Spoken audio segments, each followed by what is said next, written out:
Once upon a time, there was a girl named Cinderella who lived with her stepmother and two stepsisters. Maybe it was because she was the youngest, or who knows why, but Cinderella was the one who had to do all the hard work around the cottage. In the dark of early morning, who got up to get the fire going? Cinderella, who was the one who tended to the chickens and the goats. Cinderella, who cooked each meal, and who cleaned up after. Cinderella, Cinderella, Cinderella. Ashes fell in Cinderella's hair, and dirt smudged her apron. Her stepmother and stepsisters laughed at her. In sharp, mean voices they would laugh.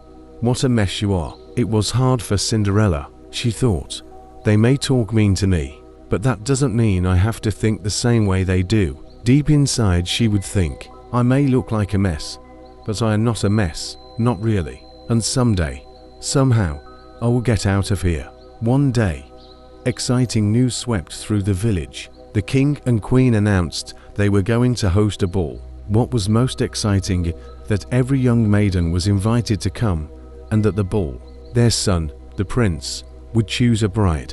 Well, you can imagine how excited Cinderella's stepmother and stepsisters were to hear about this. At once, they turned to Cinderella and pointed their fingers at her. Deep inside she would think, I may look like a mess, but I am not a mess, not really. Cinderella, make me a new dress. I want a long veil. Cinderella.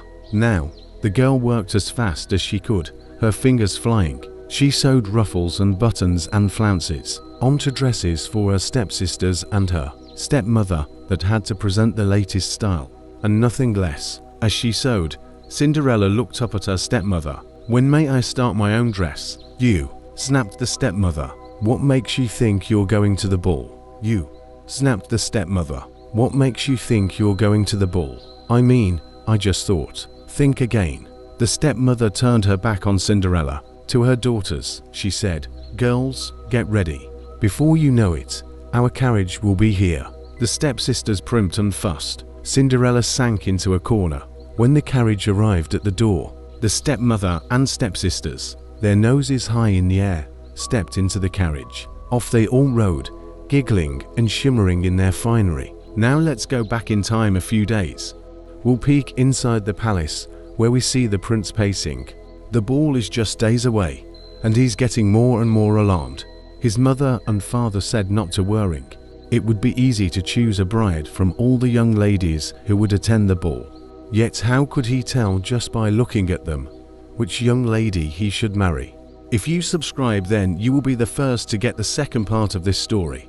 Please share and comment so you can be getting our stories every day. MEJC Pro.